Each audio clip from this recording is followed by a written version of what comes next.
I am honestly feeling a wild mix of excitement and a little caution today. We just secured a confirmed arrival for our defense, but this veteran linebacker spent years playing for our biggest division rivals. Seeing him in black and gold will definitely feel strange at first. However, he is a hometown kid coming back to the city he loves to bring some serious veteran depth. Stick around until the end, and please like and subscribe for daily team updates. Deion Jones signed a one-year contract with the New Orleans Saints on August 8th, marking a significant homecoming for the linebacker. A local product who attended Jesuit High School and played his collegiate football at LSU, Jones returns to his roots after spending years as a divisional rival. Having logged 128 games and 91 starts across tenures with the Atlanta Falcons, Cleveland Browns, Carolina Panthers, and Tampa Bay Buccaneers, his resume includes 746 tackles and 13 interceptions. When I look at his 5 career defensive touchdowns, it is clear he remains a playmaker who understands how to turn momentum in his favor.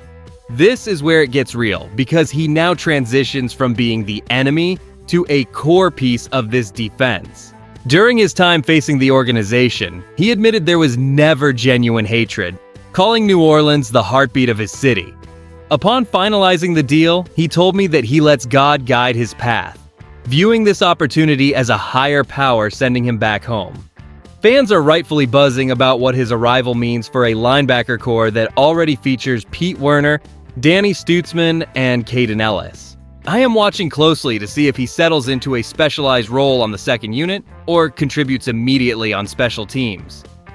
He brings veteran savvy to a group that needs to prove its mettle in the trenches.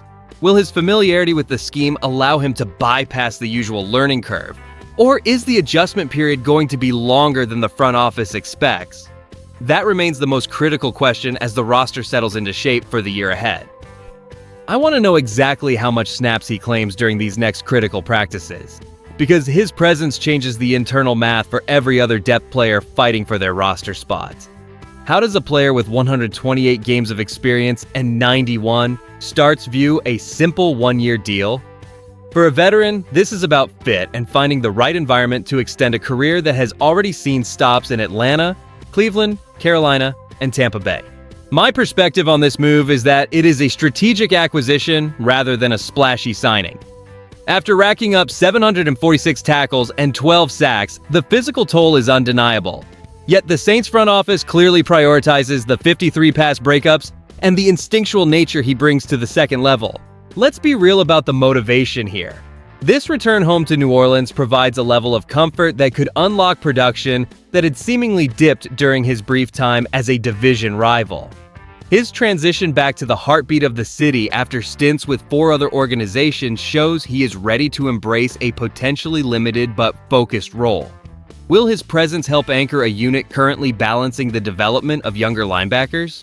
Coaching staffs often seek this specific type of veteran presence to mentor guys like Pete Werner and Danny Stutzman during the grind of the season. I find his perspective on destiny, viewing this as a call from a higher power to return to Jesuit and LSU roots, to be a sign of a player who is mentally locked in for his next chapter. He is not just here to fill a jersey. He is here because he fits the specific defensive identity the organization is pursuing in the middle of the field. My take is that the coaching staff will rely on his intelligence to simplify assignments during high-pressure situations, proving that experience often outweighs raw speed when the game is on the line. I expect to see him working immediately to secure his spot. That brings me to the next part of this update, shifting from the surface level of this contract to what it means for the organization on the field. The bottom line here is that adding a veteran of his specific caliber creates an immediate internal competition that this roster simply did not possess until yesterday.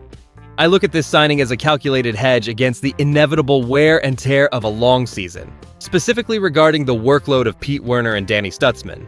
Having a former division foe in the building is not just about the stats or the 53 pass breakups he brings. It is about the mental edge he offers against teams like Atlanta. His presence changes the defensive math for the coaching staff when they prepare for divisional matchups, providing a player who understands the habits and tendencies of the opponents from the inside out.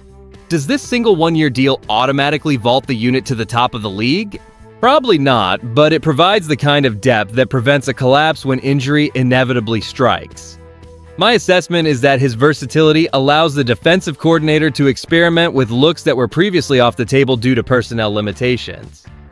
Looking ahead to the schedule, he provides insurance that changes how the team can rotate personnel during high-stakes divisional games where every single snap dictates playoff positioning. Can a veteran who has seen everything from Cleveland to Tampa Bay really find his best form back in his hometown? I believe the emotional weight of this return acts as a catalyst that traditional depth signings rarely offer.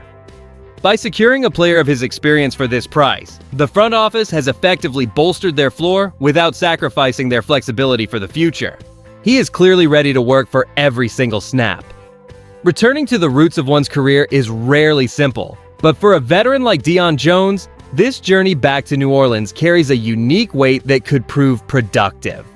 Think about it this way: when you consider the sheer volume of snaps he played in Atlanta, Cleveland, Carolina, and Tampa Bay, you realize his ability to navigate high-pressure situations is his greatest asset.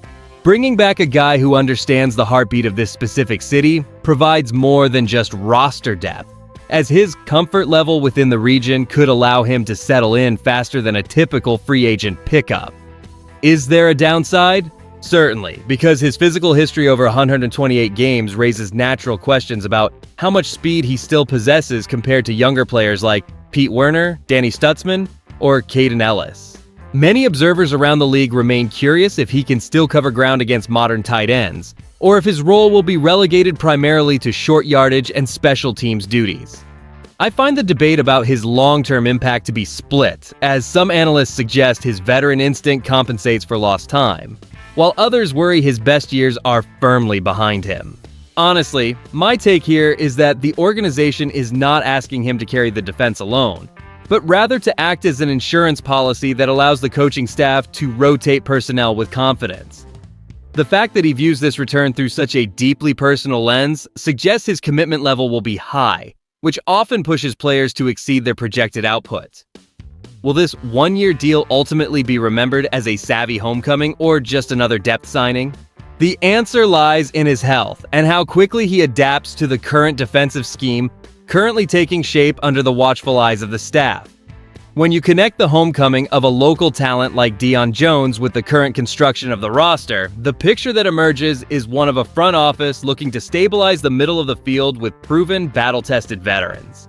My personal read on this signing is that it represents a calculated attempt to raise the floor of the linebacker room without disrupting the development path of younger contributors like Pete Werner.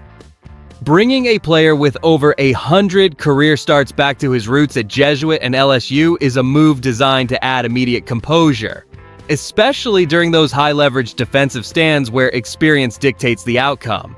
The part fans are not ready for is how quickly a seasoned veteran with a history of divisional rivalries can shift the internal competitive dynamics in the practice facility. Integrating his knowledge of opponents into the daily preparation schedule provides the defensive coordinator with a secondary set of eyes during live reps. I see this as a clear signal that the organization is unwilling to gamble on depth when they can secure a player who has already navigated the pressure of nearly a decade in the league. Does the addition of a veteran with this specific statistical resume actually move the needle for your playoff expectations this season? Or are you prioritizing the continued growth of younger players currently on the depth chart? Would you prefer the coaching staff stick with